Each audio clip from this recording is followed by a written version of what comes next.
In this video, I'll try to tell you as much as possible about philosophy in an engaging way. We'll explore how philosophical thought has evolved throughout its history. We'll dive into the world of ancient Greece with its curly-haired old men and wrap up with the modern perspectives of our generation. So, enjoy the ride. Let's start from the very beginning, but to do that, we need to define what exactly counts as the beginning of philosophy. Typically, Greek philosophy is considered the first in the world, but why? Well, the earliest philosophical thoughts we know of emerged as far back as 3000 BCE in ancient Egypt and Babylon. Then, around 700 to 500 BCE, philosophy began to develop simultaneously in several cultures: Indian, Chinese, and Greek. However, unlike the others, Greek philosophy broke away from the mythological teachings that dominated the philosophies of other cultures. For example, the first Chinese philosopher Confucius, while not believing in gods, focused more on the state and rules of behavior in society. In India, Egypt, and Babylon, everything was tied to religion. It was the Greeks who first turned philosophy into a science with a rational approach to explaining the world. So, where did it all begin? It started with the question, what is the foundation of the world? The earliest Greek philosophical thoughts we know of emerged here, among these ruins, around the 6th to 5th centuries BCE. They were divided into several schools based on their views. The main criterion distinguishing them was the question, what should be considered the foundation of the existing world? For some, for instance, the foundation was water. For others, it was air. But more on that later. These reflections are often called natural philosophy. These are thoughts that attempt to explain the most basic things, what the world itself is made of, the nature around us, and how it all works. People tried to comprehend what space and time are. A special place in natural philosophy was occupied by reflections on the cosmos. Thinkers speculated about what was out there in that infinitely dark and mysterious separate world. Milesian Philosophical School. Let's dive into the first philosophical schools in more detail. This is the birthplace of physics, mathematics, astronomy, and biology. Just think about it. Before you stands the person who started the history of European science. The first philosopher in history and the founder of the very first philosophical school is considered to be Thales of Miletus. He was born into a noble family in the city of Miletus, was a respected citizen, received a good education, and was a merchant and politician who traveled extensively. What were the views of the world's first philosopher? According to Thales, the primary building material of all existence was water. He believed that water was the primordial element from which the cosmos and everything else were made. In astronomy, Thales suggested that the Earth floats on the surface of water. Accordingly, the Earth was also considered a flat disk. By observing the transformations of water, its ability to evaporate into air and condense as rain, he argued for the central role of water in the universe. Besides Thales, the Milesian Philosophical School included Anaximander and Anaximenes. Anaximander believed that the source of all existence was an infinite, ageless principle called the apeiron, characterized by perpetual motion, a kind of primordial substance without beginning or end.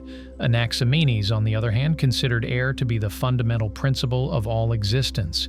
He believed that the entire world and all objects in it were formed from infinitely mutable and dense air. He argued that air was the matter from which all things arise and into which they disintegrate. As you've probably gathered, natural philosophers were deeply engaged in understanding nature and its laws.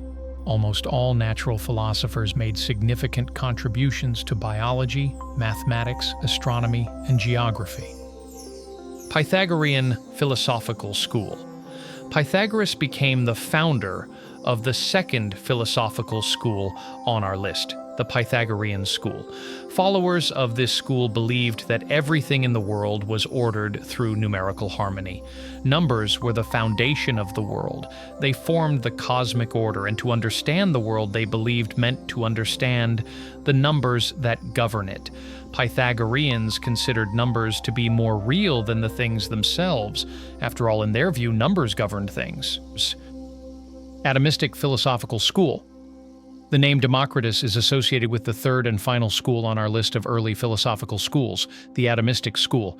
Democritus's atomism is a natural philosophical concept, meaning a view of the structure and properties of the world, according to which matter consists of the tiniest, indivisible particles, atoms, that cannot be perceived by the senses but only by pure thought. These atoms lack sensory properties like color, smell, and so on. Democritus believed that atoms, colliding with one another, create the things we encounter in everyday life. Platonic Academy. We're approaching the first turning point in philosophical history. The next stage of philosophy's development I've called the era of the Platonic Academy. This is where the names of several great thinkers we'll discuss are connected. Today, the site where the Academy was located in the suburbs of Athens looks like a pile of stones, but once upon a time it was the cradle of many great philosophical teachings. The greatest minds, whose ideas we still study today, walked through its halls. Socrates. He was the teacher of the Academy's founder, Plato. Socrates' philosophy divided ancient philosophy into pre-Socratics, those we've already discussed, and those who came after. Socrates didn't write anything down or leave any written works because he believed that writing could be dangerous, as it replaces oral communication and leads to the loss of true wisdom. Thus, we know his thoughts only through the writings of his students. So what was so revolutionary about Socrates? The pre-Socratics were primarily concerned with the origin of the cosmos, its structure, and its development. They were interested in questions about the origin of all existence, being, non-being, matter, and so forth. Starting with Socrates, the focus of philosophy shifted to the human being. It's hard for us to imagine now, but the worldview of an ancient person was such that every action was seen as the result of the will of a god. For example, a person doesn't die, Hades takes them. A person doesn't fall in love, Cupid shoots them with an arrow. An artist doesn't paint a fresco, Apollo guides the brush.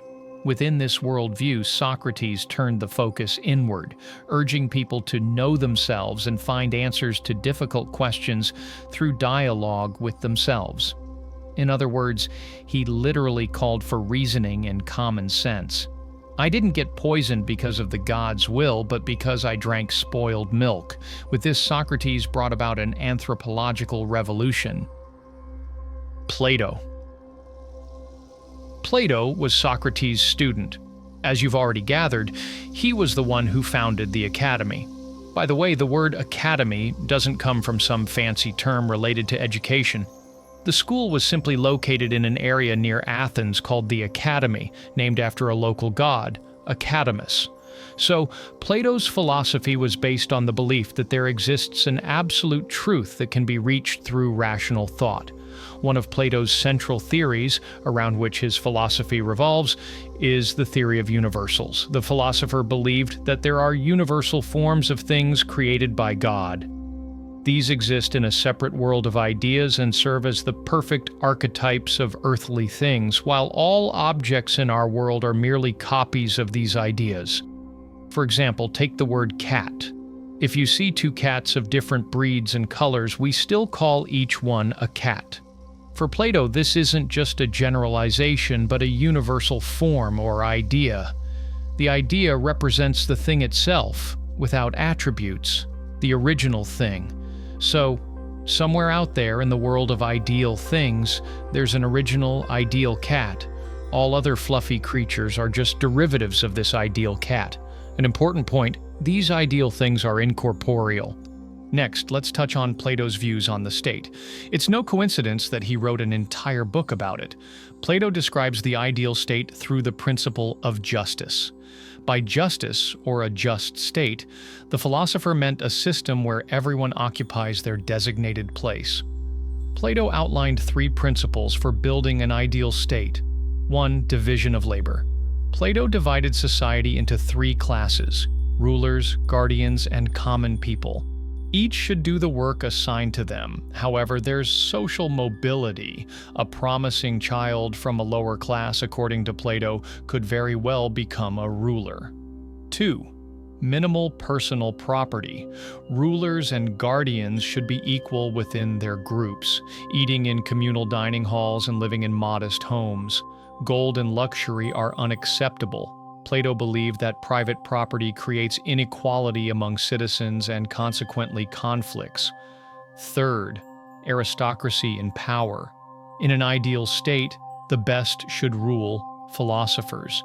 According to Plato, they are closest to the truth and can contemplate not the copies of ideas, but the ideas themselves.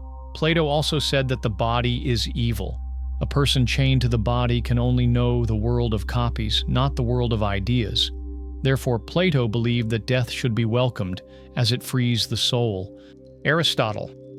Aristotle was Plato's student. While the name Aristotle sounds authoritative and grandiose to us, during his lifetime, Aristotle wasn't particularly liked. His appearance wasn't particularly attractive. He was short, thin, nearsighted, and had a lisp. His lips carried a sarcastic smile. He was cold and mocking, but his opponents feared his speech. Always clever and logical, always witty, sometimes sarcastic, it earned him many enemies.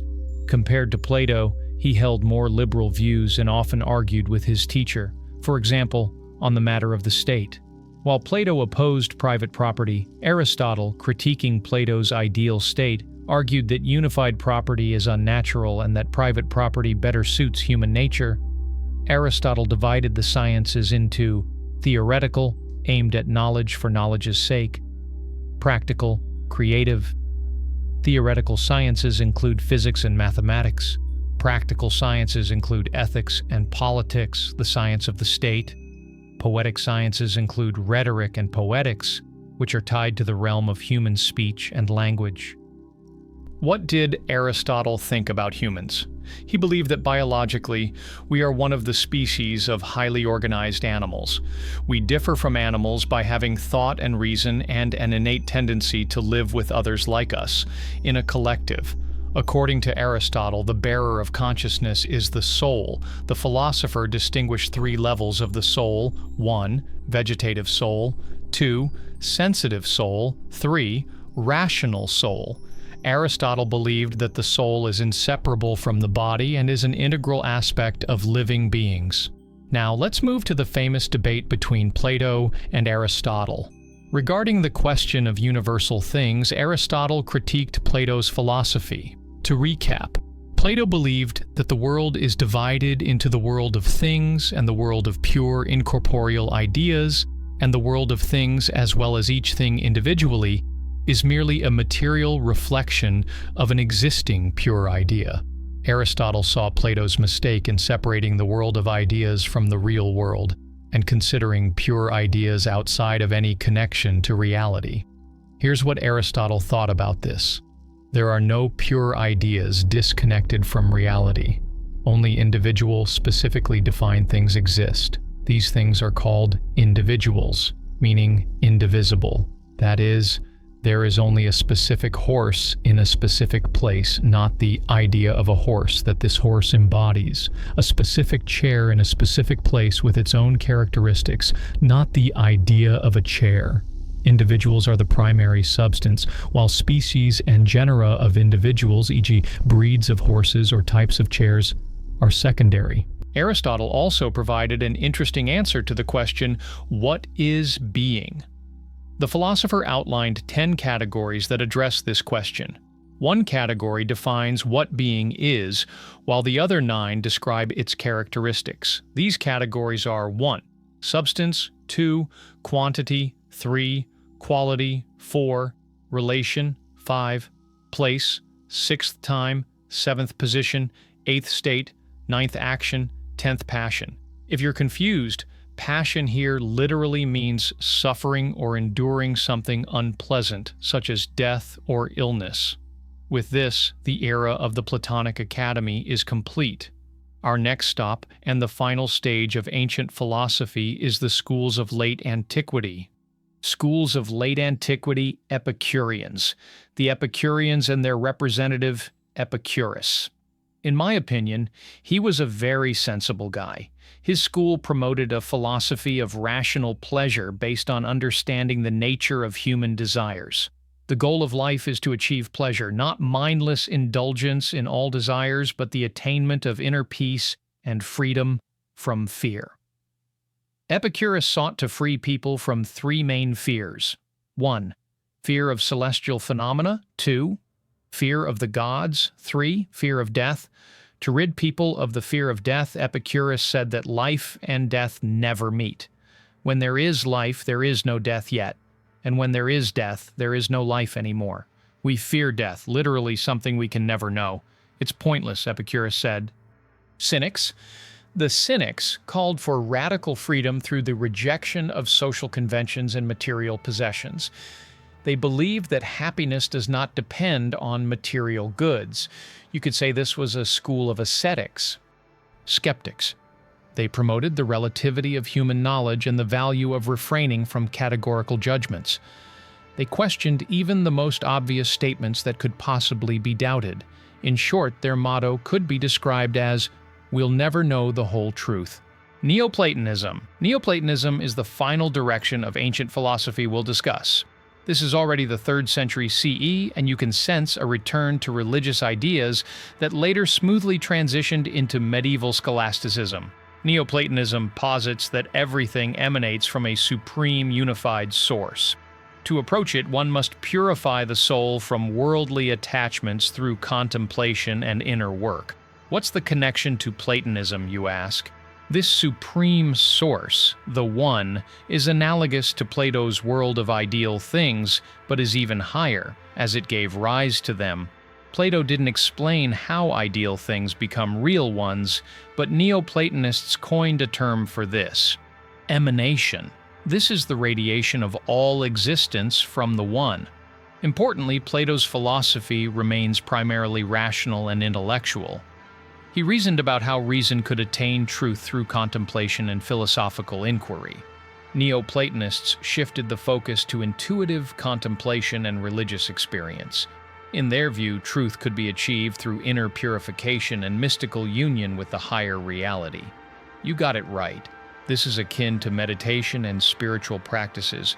Plotinus, the founder of Neoplatonism, described his emotions during these moments of union as moments of ecstasy when the soul leaves the material world and merges with the One. Middle Ages. And so, we've finally reached the Middle Ages. I bet you know something about medieval philosophy.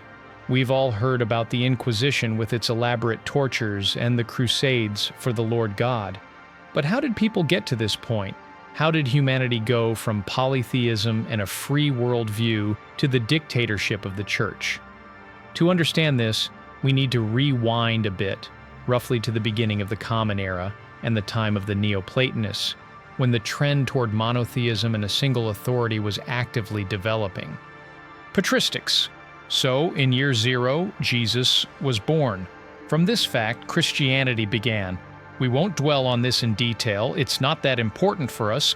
What matters is that this event gave rise to patristics. This is the teaching and writings of the Church Fathers in the first 8 centuries after Christ's birth. These teachers tried to explain the Christian faith, defend it from misinterpretations, and help people understand how to live as Christians. They discussed complex questions, such as, who is God? Who is Jesus? How can a person achieve salvation? And how should one behave?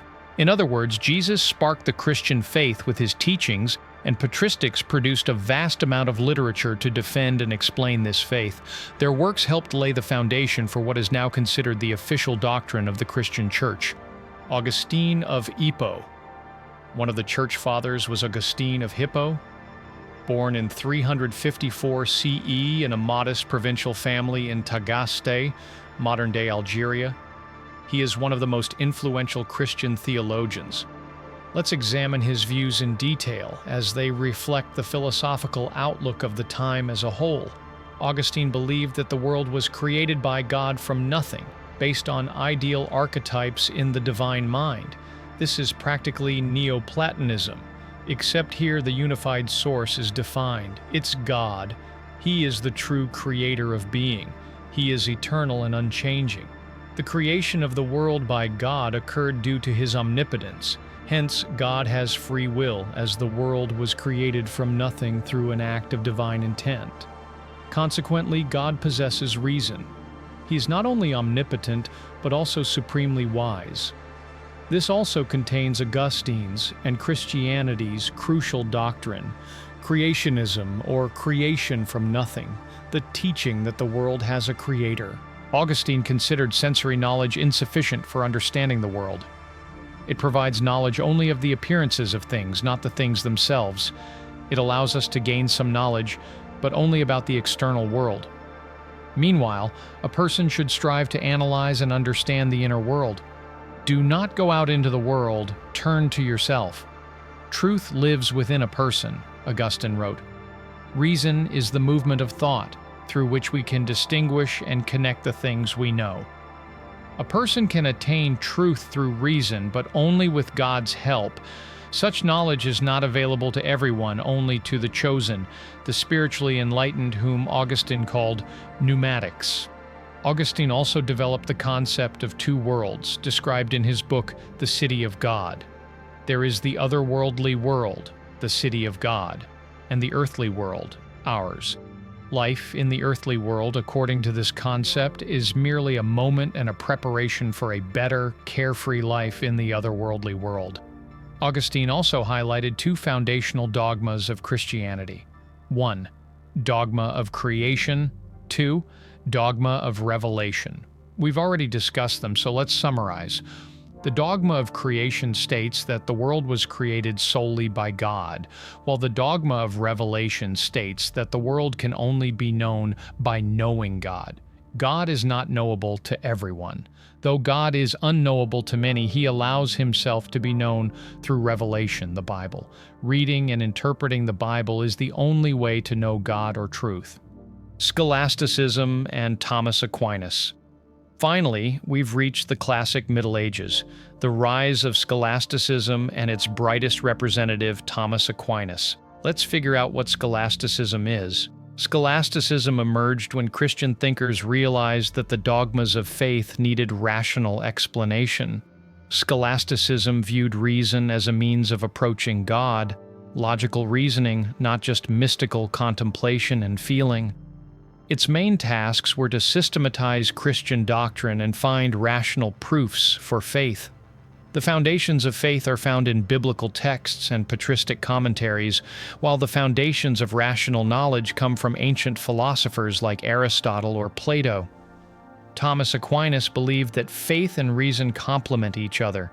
Reason helps understand the world, while faith provides truths inaccessible to reason. These truths of faith and reason do not contradict each other. You can see how scholastics combined them in the works of Thomas Aquinas, which include both Christian doctrine, a mystical approach, and Aristotelian philosophy, a rational approach. Although some religious truths surpass reason, reason still plays a key role in understanding religious beliefs, such as the existence of God. Faith provides additional truths that reason cannot reach on its own, such as the Immaculate Conception or Christ's resurrection. Thomas Aquinas' 5 proofs. Thomas Aquinas devised a way to prove God's existence logically and provided 5 proofs. 1. Proof from motion. Things in our world move or change. For example, a stone may lie still, but if pushed, it starts moving. For something to move, there must be a mover that imparts motion. The chain of movers cannot be infinite.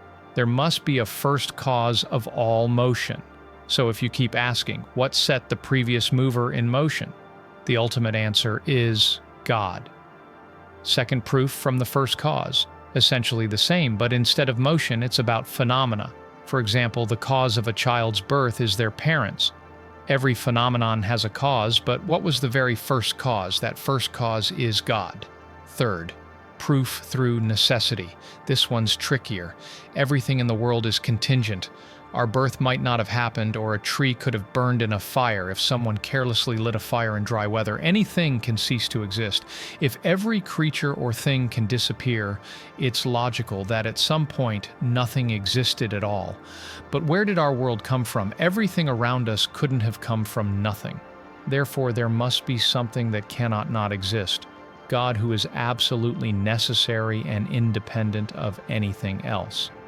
Fourth proof from degrees of perfection. For example, one person is kinder than another.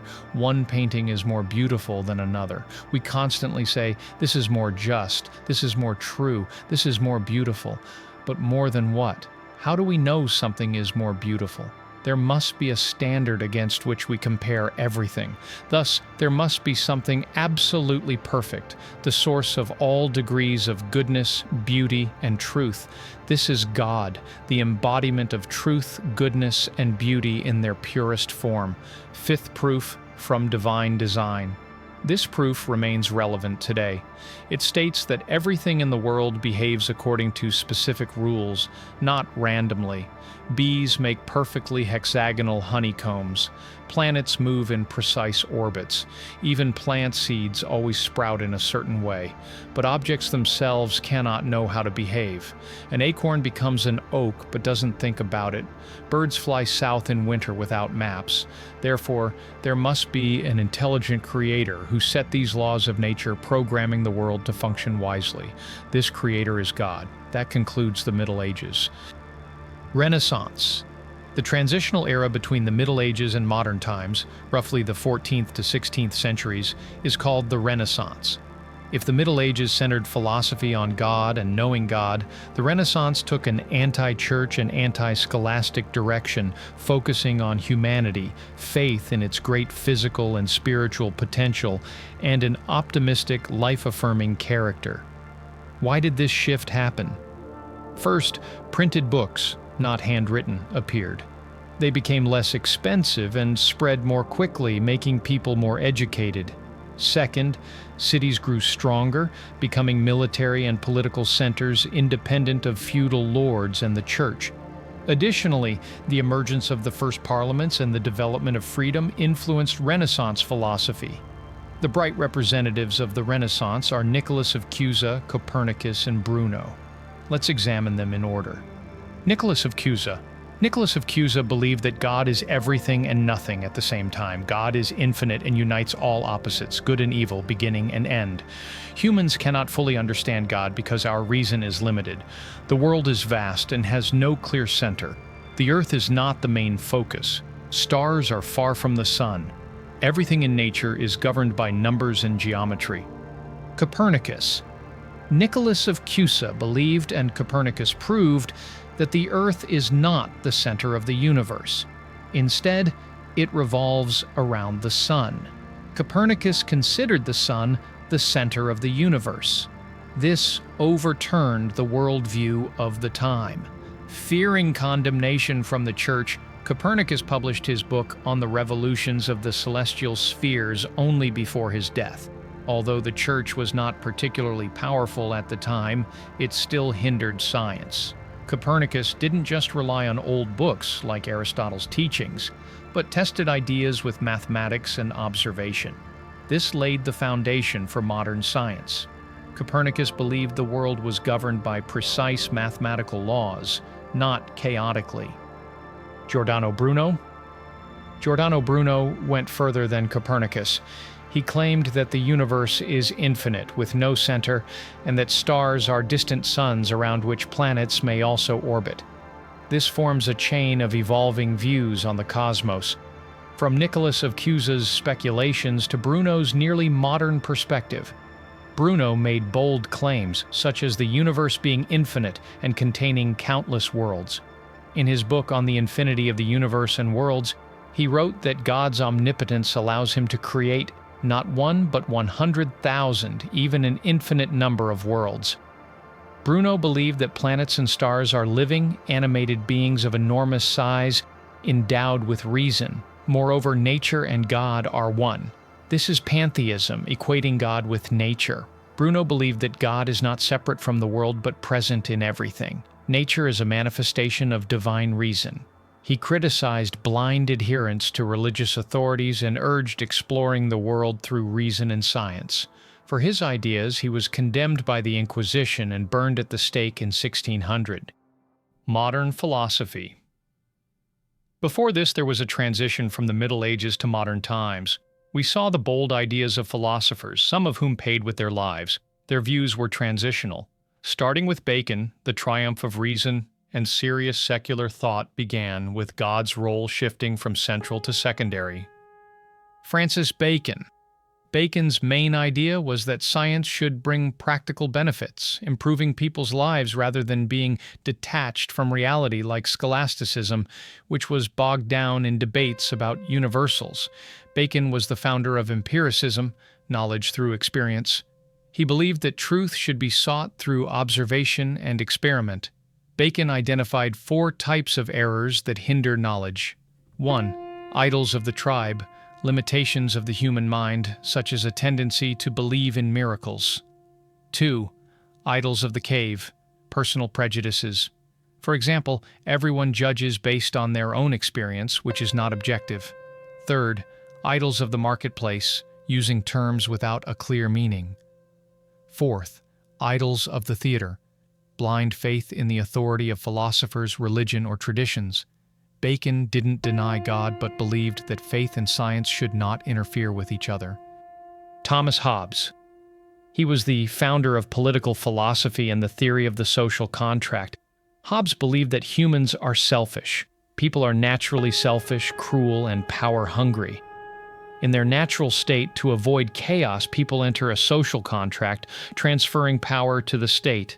He called it the Leviathan, a biblical monster symbolizing absolute power. Hobbes supported monarchy and strong central authority, as only it could prevent anarchy. René Descartes. Descartes was the founder of rationalism. He aimed to build a system of knowledge based solely on reason. He believed the world should be understood through clear and distinct ideas derived from axioms and theorems. For him, reason was the source of true knowledge, unlike sensory experience, which can be deceptive. By doubting everything, Descartes concluded that doubt itself implies the existence of someone who doubts. This process of thinking confirmed his existence as a thinking being. Thus, his famous saying was born, "I think, therefore I am." Descartes divided the world into 2 independent substances. 1. Thinking substance, mind, consciousness, non-extended and indivisible. 2nd extended substance, matter, which obeys mechanical laws. For Descartes, God is the absolute substance that created and connects these 2. Baruch Spinoza. Spinoza rejected Descartes' view of 2 substances, arguing that there is only one substance, God or nature. This substance is infinite, eternal, indivisible, and self-sufficient. As you've gathered, Spinoza was a pantheist. He attributed properties to this substance such as thought, consciousness, and extension, matter. Theoretically, there are infinitely many attributes, but humans only perceive these 2. Spinoza also believed that everything in the world is predetermined by the laws of this substance. There are no accidents. Freedom, for him, is understanding necessity. By understanding the causes of one's actions, a person becomes free. In short, there is no free will. John Locke, the founder of liberalism and one of the main theorists of the social contract. His teachings laid the foundations for enlightened thought. Locke believed that the human mind at birth is a blank slate. All knowledge comes from experience, sensory perception, and reflection. He identified 2 sources of ideas. 1. Sensation, external experience, information from the senses, such as color, sound, or smell. 2. Reflection, internal experience, observing the workings of one's own mind, such as thinking or doubting. He also distinguished 3 types of knowledge. 1. Intuitive knowledge, surprisingly the most reliable. It requires no proof and is based on the direct perception of truth. For example, the statement "I exist" or "this big stone is bigger than a small one" is intuitive knowledge. 2. Demonstrative knowledge obtained through logical reasoning and proofs such as mathematics or geometry. 3. sensitive knowledge based on experience but less reliable than the first two. For example, the sun shines or this stone is hard. Regarding substance, Locke criticized both Descartes and Spinoza. He doubted the clarity of the concept of substance. For Locke, substance is merely a hypothetical support for properties that we cannot fully know. Gottfried Leibniz. Leibniz believed that the entire universe consists of monads, simple, indivisible spiritual substances without parts, immaterial. They do not interact with each other and differ in levels of consciousness. The first level is bare monads, the lowest level, which have unconscious perception, such as stones, water, or inanimate nature. The second level is souls, the middle level, which have sensation and memory, such as animals.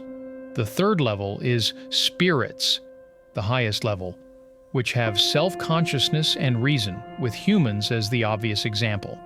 The highest monad is God, who creates all others and ensures pre-established harmony.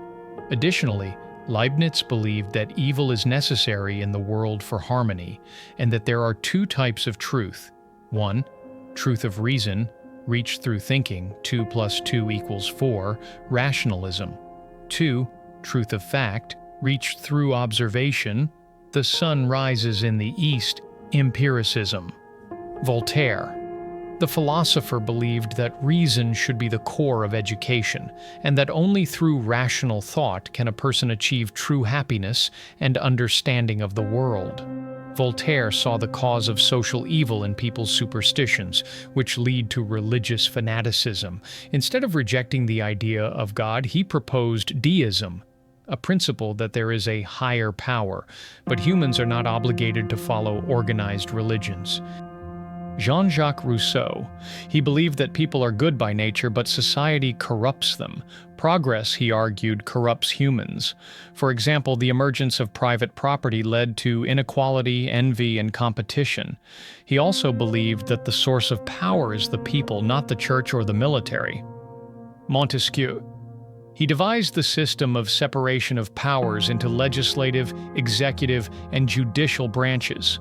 Each branch should be independent of the others to prevent despotism or unchecked power.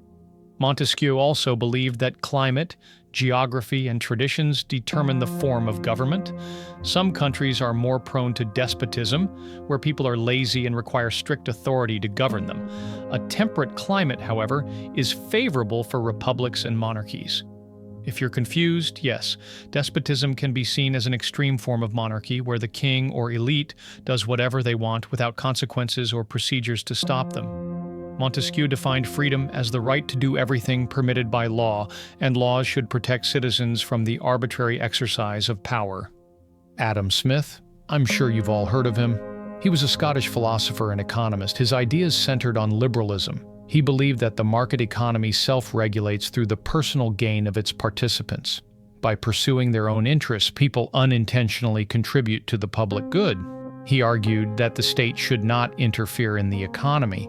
He also believed that worker specialization increases productivity. For example, in a phone factory, if one worker assembles the entire phone by hand, it takes a lot of time.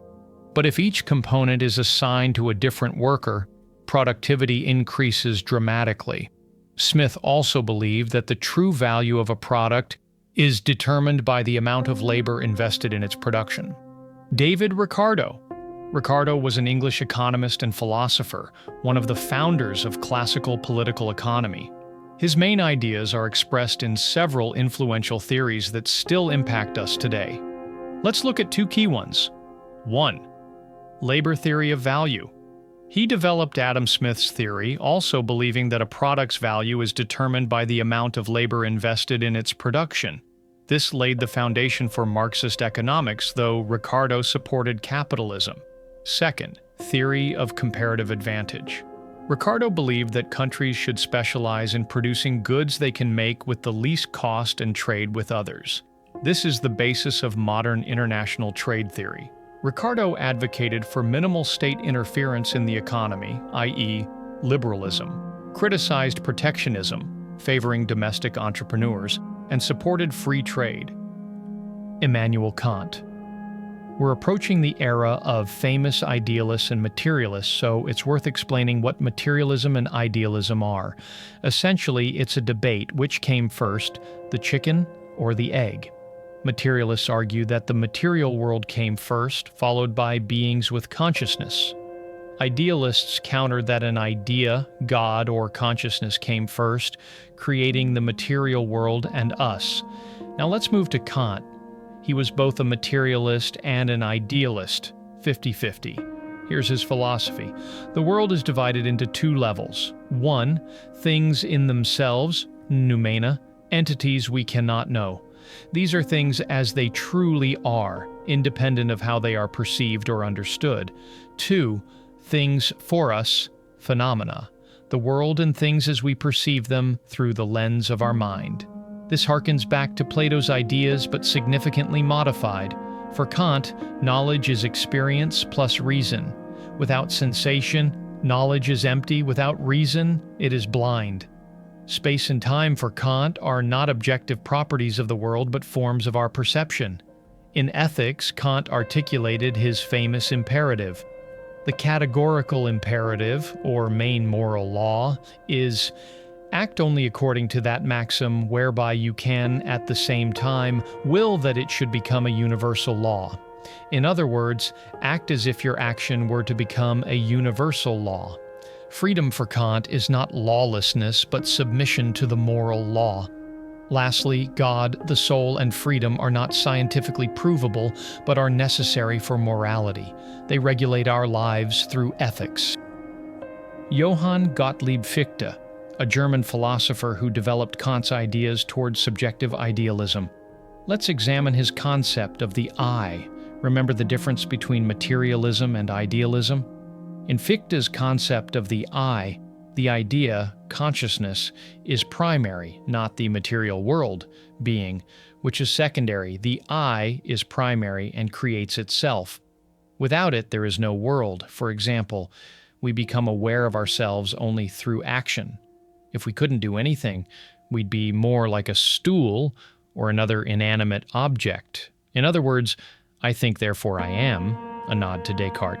The I posits the not I. The not I, nature or matter, arises as the opposite of the I, so that the I can manifest itself. For instance, we realize we encounter something external, an obstacle, another person, a mountain to bypass, and so on. The I and not I interact. As we said, the I needs the not I to manifest.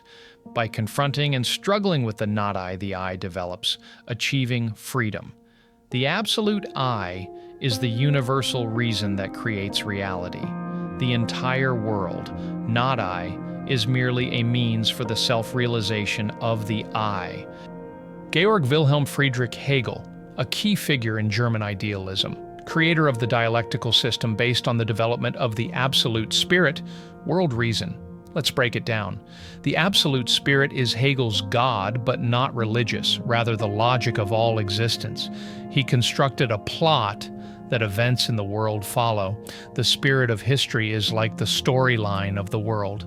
This plot means that all events, wars, and revolutions are not random, but preordained, leading to one goal: freedom. History evolves from Eastern despotisms, with no freedom, to modern European states where everyone has freedom. The spirit of the nation is the unique combination of a nation's culture, religion, laws, art, and traditions. Each nation's spirit goes through its history and plays a pre-programmed role assigned by the absolute spirit. The role of great figures like Alexander the Great or Napoleon is part of history. They think they act independently, but they carry out actions prescribed by the spirit. With this philosophy, Hegel explained the world. All actions in such a world become necessary, not just random occurrences. Hegel's dialectic is a method of understanding the world's development through the struggle and unity of opposites. The dialectic follows the formula thesis, antithesis, synthesis. Thesis, an initial idea, e.g., a king rules alone, absolutism. Antithesis, the opposite or negation of the thesis, democracy, power should belong to the people. synthesis, a new, improved version that takes the best from both, advancing to a new level of development. For example, constitutional monarchy. The king remains, but a parliament limits him, balancing tradition and freedom. With this, Hegel argued that conflict doesn't destroy progress, but elevates it to a new level. Ludwig Feuerbach, a German philosopher who shifted the focus of philosophy from God and abstract ideas to the real human being. His approach is called anthropologism. He was an open atheist and opponent of religion. Bruno would have nodded approvingly at this time. His key thesis: it's not God who created man, but man who created God. Religion is a projection of human qualities onto an imagined deity. In short, it's just a human invention. Feuerbach believed that humans are the highest value. Philosophy should study not an abstract spirit, as in Hegel, but real human needs, feelings, and nature. God, he argued, is an idealized image of a human without flaws. People alienate their best qualities, attributing them to a non-existent God, thus impoverishing themselves. Feuerbach rejected Hegel's idealism. Being, the material world, determines consciousness, not the other way around. Arthur Schopenhauer, he argued that the world is suffering. The will is the eternal driver of suffering. It moves everything forward through suffering. For example, if you want a car and buy it, the joy fades quickly. Then you want an apartment, and so on, endlessly. This is the will. It makes us want more and more, but doesn't bring happiness. How can one escape this vicious cycle? Schopenhauer proposed two paths. One, art, especially music, temporarily distracts from suffering. Two, asceticism and compassion, stop chasing desires like Buddhist monks. In short, his philosophy can be summed up as, life is pain, but you can ease the suffering a bit by not giving in to your wants. Friedrich Nietzsche. Nietzsche took Schopenhauer's idea of the will and declared it awesome. In his view, the world is driven not by suffering, but by the will to power. This isn't necessarily political power, but strength, control, or development. For example, an artist painting 10 hours a day does so to become great. That's their will to power. The same applies to a businessman building an empire. Nietzsche also said, God is dead. The time of the superhuman has come. He argued that people invented God to justify their weakness. Christianity, in his view, teaches humility and endurance, which is the morality of slaves. The superhuman is Nietzsche's ideal. They create their own values instead of waiting for religion or the state to dictate what's good. They embrace suffering as part of life. That which does not kill us makes us stronger. They live in a way that they'd want to relive their life again and again. Karl Marx and Friedrich Engels. Marx and Engels believed that all of human history is a class struggle, the rich against the poor. They called capitalism an unjust system where the bourgeoisie, factory and corporation owners, oppresses the proletariat, workers. What were their main views? First, theory of surplus value. This theory boils down to the idea that capitalists pay workers less than the value of their labor's product. We won't dive into this in detail, as there's a lot to it. Second, revolution and dictatorship of the proletariat. They believed workers should rise, overthrow the bourgeoisie, and take power. Then, the state would gradually wither away, leading to communism, a society without money, classes, or exploitation. With this, we conclude the main history of philosophy. I think it's time to say goodbye. I hope the video was interesting. I also hope everyone finds a way to apply it to themselves. Comment, like, and subscribe. There are many exciting topics ahead. See you soon.